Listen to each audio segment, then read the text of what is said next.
Yeah, bro.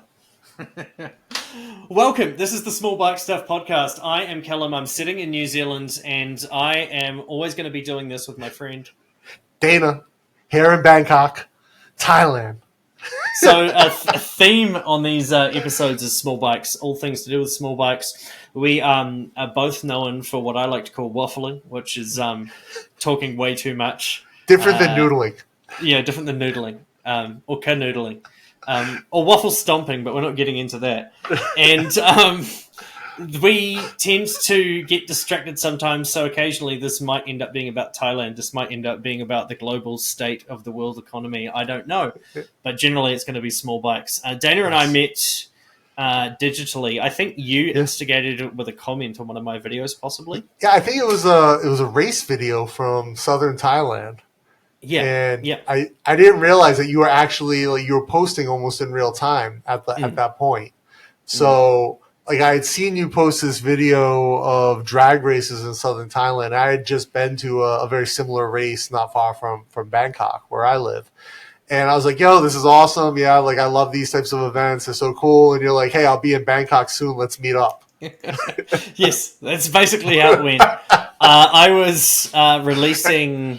I think 24 hours later, we're hanging out. Yeah. It was might have been a few extra days in between, but it wasn't long. And it's crazy, I always find that meeting people when you're traveling can be the most interesting things. I've met some people that I've probably had stronger friendships with in 24 hours than I have with people I've known for 20 years. And I've never seen them again, and you never will see some of them again.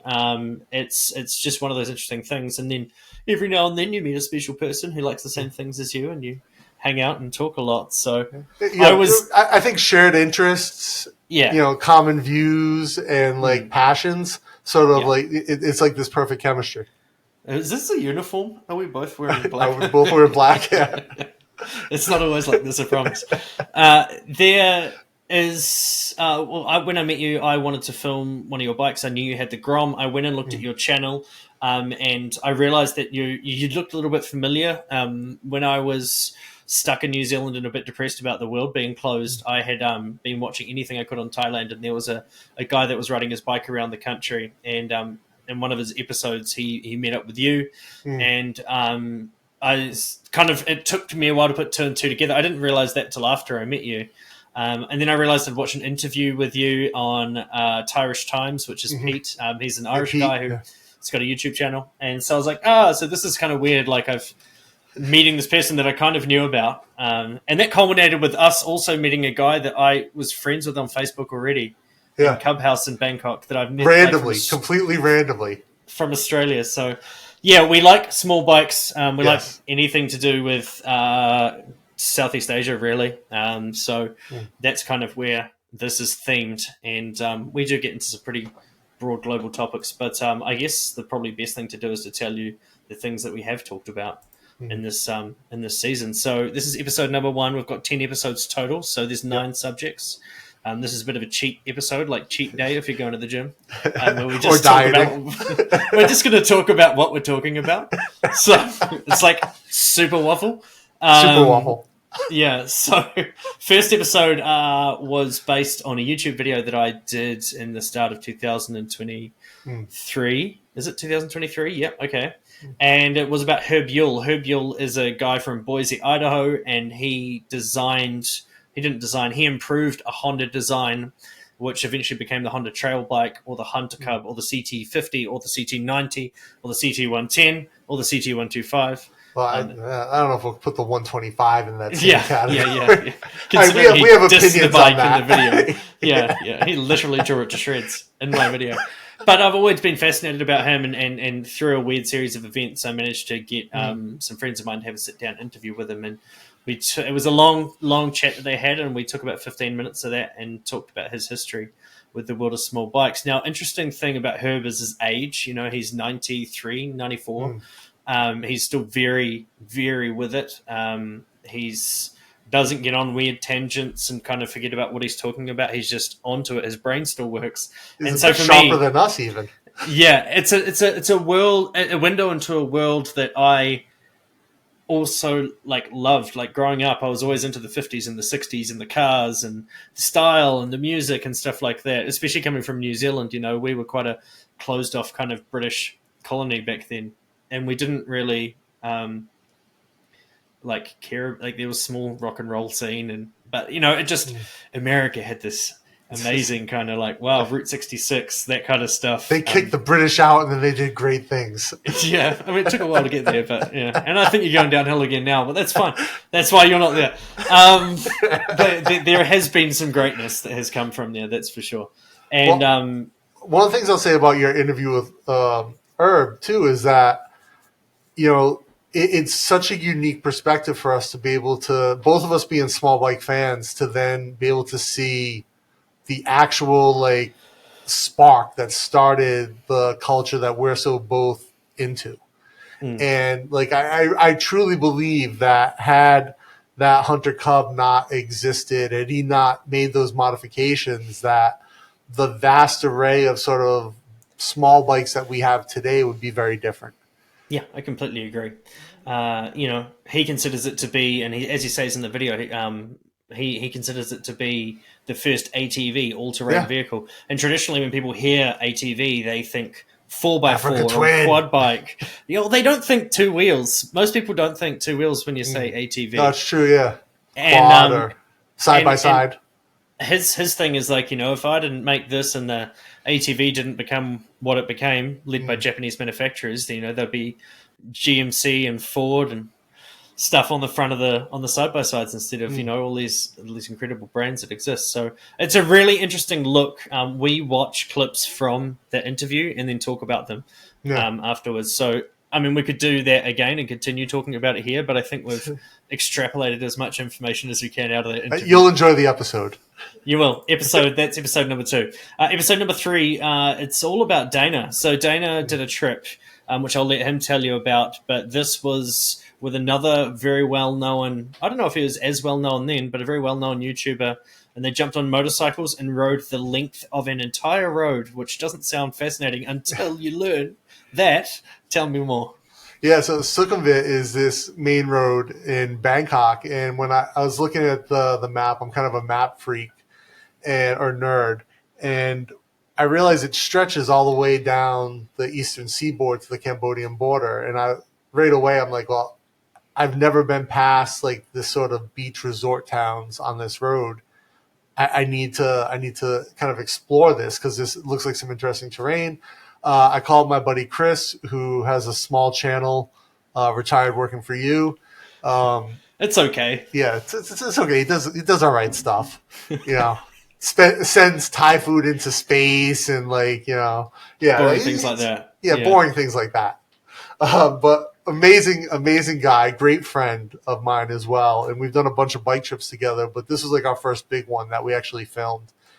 And, you know, it gave me the opportunity to, one, sort of explore this road, you know, have a road trip with a good friend, which to me is like a big part of just like getting out there. Like there's something to solo riding, but there's also like, there's something big about like sort of sharing that experience for me, which is sort of like the nice thing about bikes in general is that you're operating it by yourself, right? That's the solo endeavor. But when you're on the road with your friend, it's sort of like being like part of like, say, like a wrestling team. It's a sport where you compete individually, but you have others that are doing it with you. And I think that's sort of one of the nice things about it. And then the challenging part was I was on my completely stock Grom, which is this was the trip that spurred my desire to make modifications to that bike, which are still ongoing and may continue to be interesting from that perspective. But how long was that trip one way? 3 days. 480-ish kilometers. So not crazy long by any standard, but you had to come back too. So we had to come back. Yeah, so it was double, but also like a challenging. And we did this during COVID, so there wasn't a ton of traffic, and especially when we got south of Rayong, which, if anyone knows, is like a sort of like a mix of a town between like some beach resorts, but also like a big petrochemical town. And a lot of refineries there and stuff. And we got south of that and it was just empty. like not a ton of traffic and just these beautiful open roads.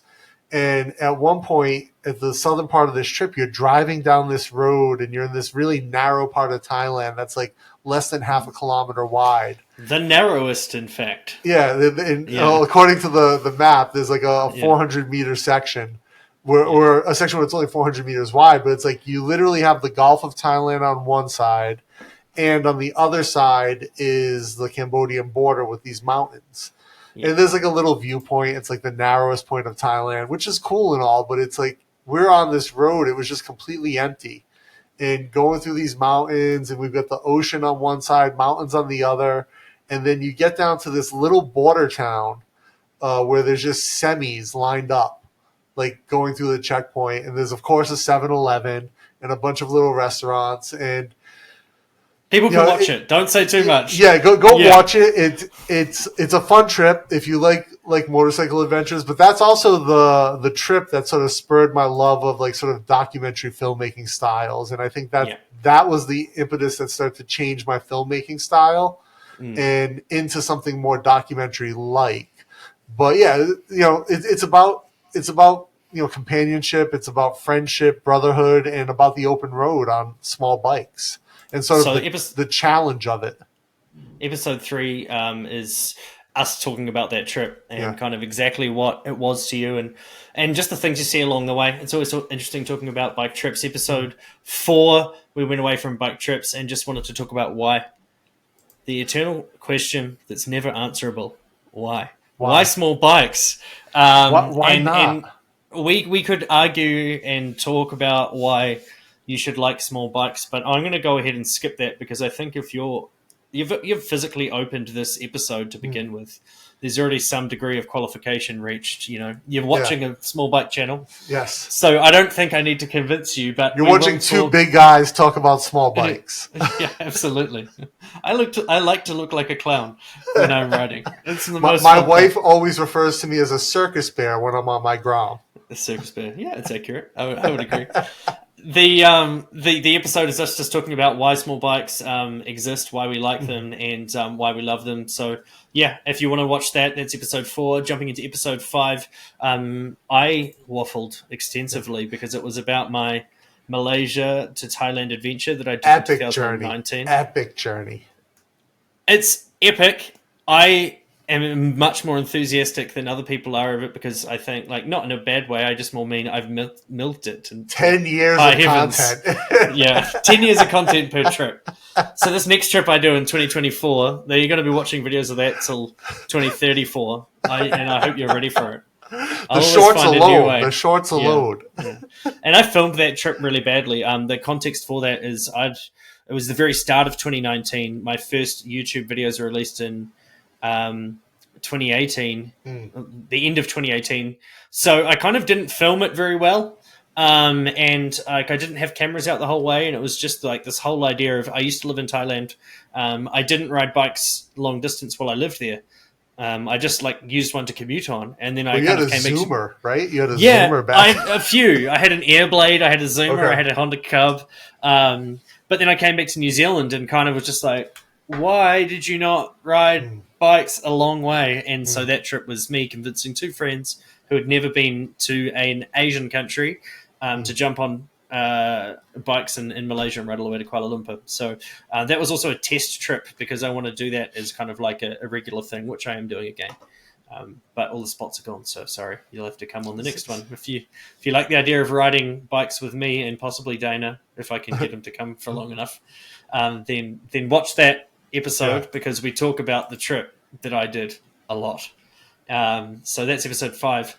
Number 6 is when I started some international controversy, and I almost got my right to go to Singapore revoked.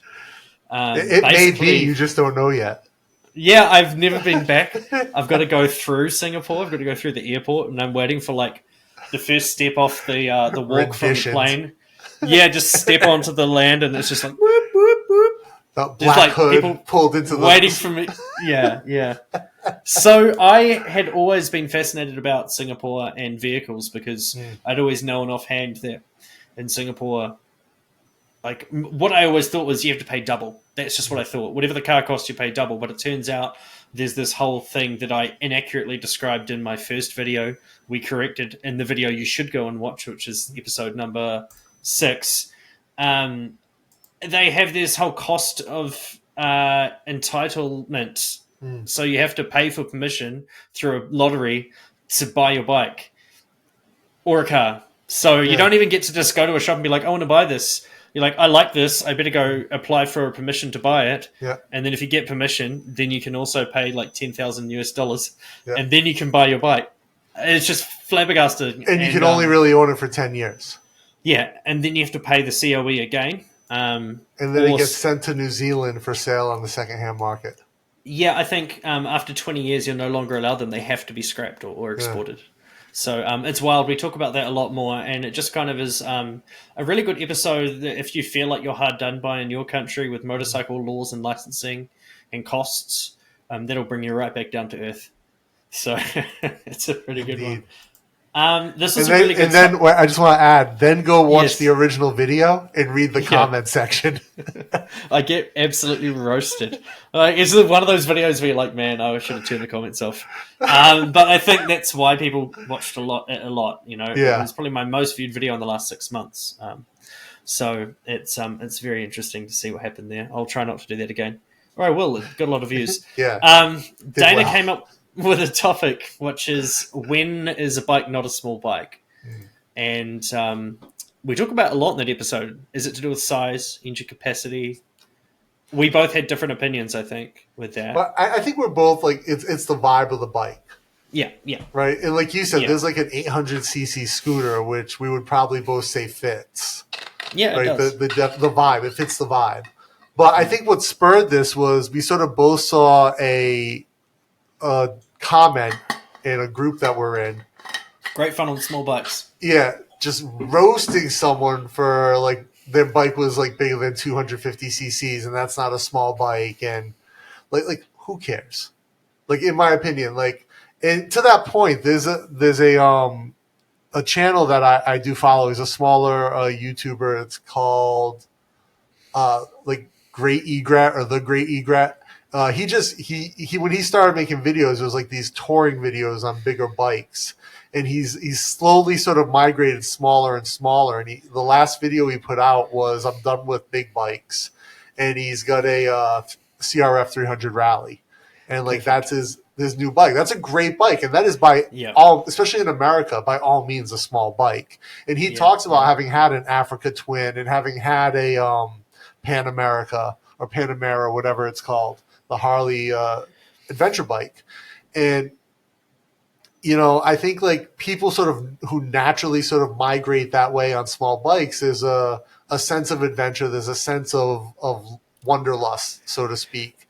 And when you're doing tours on small bikes. When you're doing a long tour on a small bike, you actually like stop at the end of the day and remember all of these things you saw. Yeah. It wasn't just 8 hours of blurring going past you at 150 kilometers an hour. It's you take it in and you stop and you look and you notice new things and you look up, you know, underneath bridges when you're going past them and oh look, there's someone living there. You know, you go past a cliff and you look right over the edge and scare yourself. You know, it's just I think what is a small bike is definitely up to each person. But once again, there's an episode about that you should go watch. There's an episode about that. And I think I want to end on saying one thing. It's like, I'm by no means like delusional and think that the world of small bikes is going to replace the hordes of Harley lovers or big bike enthusiasts. But no, I don't disagree. It should. But I think the options that are available today are opening more and more people's eyes to not just the fun, but the practicality of a small bike versus like imagine commuting on an Africa Twin versus a CRF 300. Just the cost savings. Exactly. And that's actually a really good segue into the next episode, which is episode number 8, which is another topic that Dana had leading on from that was, did the Honda Grom or the Honda MSX 125 lead or birth a resurgence in small bikes? Now, to save your anxiety about what the answer is yes. It did.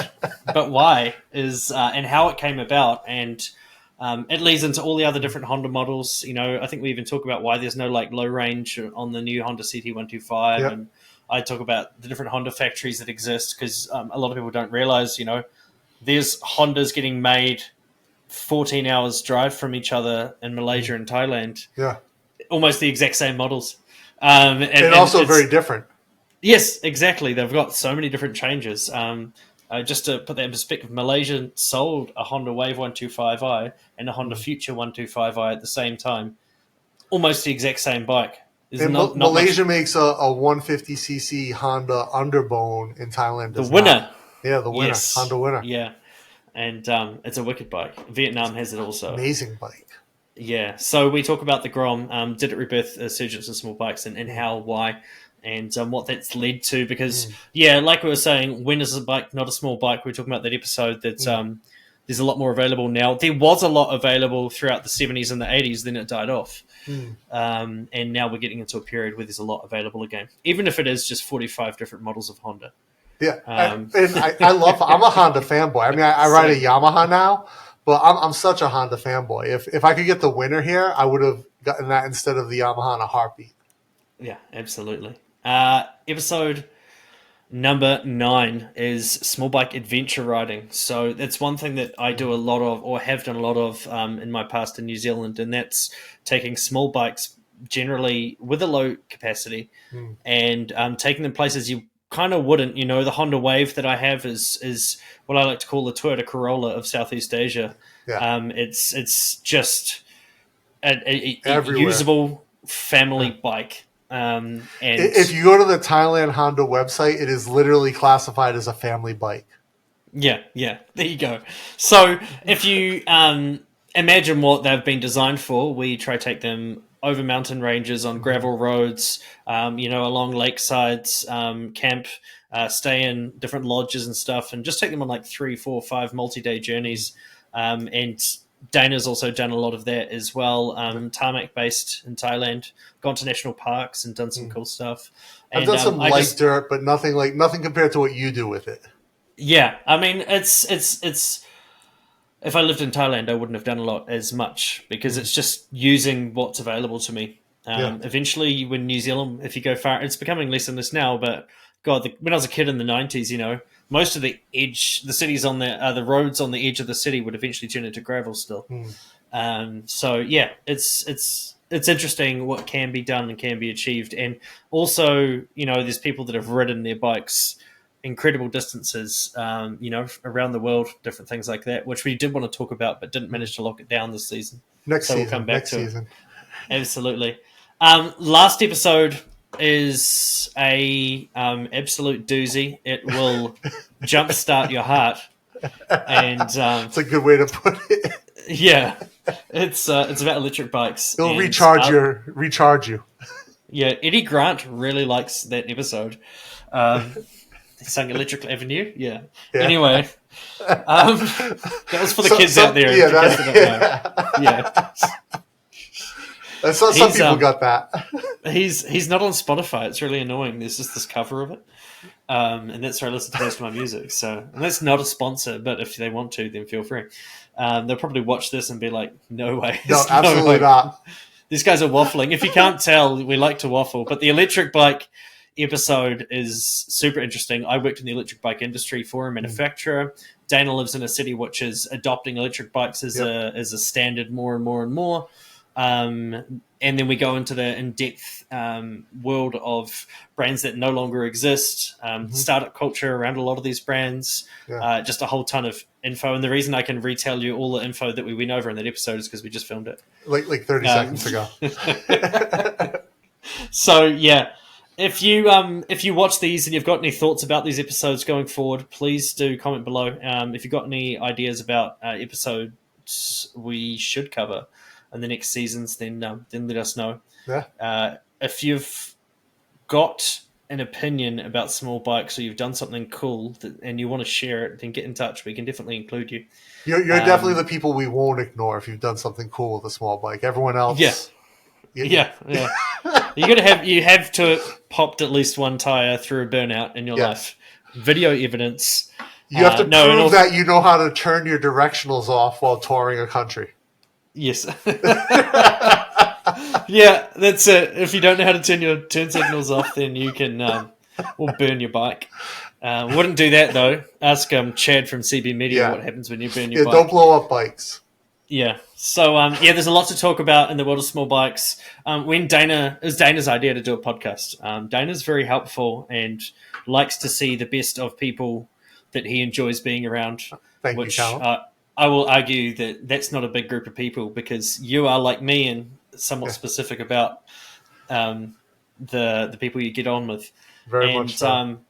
When you find someone that's it's about quality, not quantity. And when you find someone that's worth hanging around, it's worth, helping them on their journey. And you've done that for me and given me a lot of advice. And same with me. I appreciate everything that you've helped me out with. And, I'm glad that we're doing this because it's fun.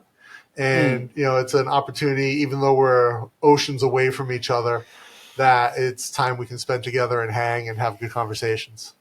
Completely agree. I was going to say when you told me we should do a podcast, I was like, what? About what? Like another white boy with a podcast? I love that. That's going to be the intro song. I really want it to be the theme song, but I don't want to have to license it to that guy and pay him lots of money. Or like the $4 per video I'll have to pay him based on the amount of views. But it's interesting, and it's funny because I was going against what I preach. I tell anyone out there that if you've got a dedicated interest and you're happy to hold your phone up at the bare minimum and film it, you can make videos. You can make videos about lawn mowing. You can make videos about knife craft. If you love denim and that's your it doesn't matter what it is. Like that's what I'm trying to explain to people. Like if you are a sunglass enthusiast, make videos about sunglasses. There's people out there that, make videos about how to edit videos. I love them. They help me all the time. There's anything and everything. And some people would argue the world's becoming too saturated with content. I would argue people are finally getting the confidence to find their own voice. And I like that. And I think that even the world of small bikes is small, it's niche, but at the same time, if putting this content out there entertains, one person, gives information to one person, right? It's worth my time to do it. Why not? It's what we love to do. It's a great conversation. It's a good time for us. So even if no one watches it, we had fun. I was going to say, we're going to have all of these conversations anyway, so we might as well record them. Exactly.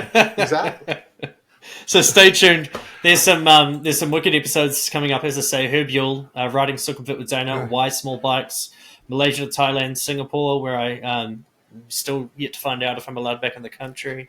When is a bike not a small bike? Why is the Grom the best bike in the world? It's not actually like that, but it goes along those circumstances. Small bike adventure riding, and then this next episode, or the last episode, which is the one we just filmed, so I'm getting confused. Why electric bikes are electric. And then I guess season 2 at some point. Yeah, we want to talk to people that have ridden their bikes around the world. I've got one that I'm keen to talk to. Hey, Nathan Millward. I think it's Millward. If you're watching. Well, if you've done something cool on a small bike, hit us up. Hey, Ed March. Ed March. Are you watching? I heard you. I want to have a chat. You like to ride small bikes, Ed. Is that true? I heard you like to ride small bikes and not wear clothes. I enjoy both of those things. Yeah, I've seen him naked way too many times, considering his videos are on YouTube. I agree. Or is it not enough? I'm not sure. Yeah, naked in the middle of a desert, naked. Yeah, it's perfect. Anyway, with on that nude note, I think we'll end it there. Indeed. Let us know what you think. Thank you so much for watching. It's something that I'm really excited to put out and release. These will probably be 10 episodes at a time with a few months between, or a couple of months between. And thanks for watching. See you next time. Enjoy.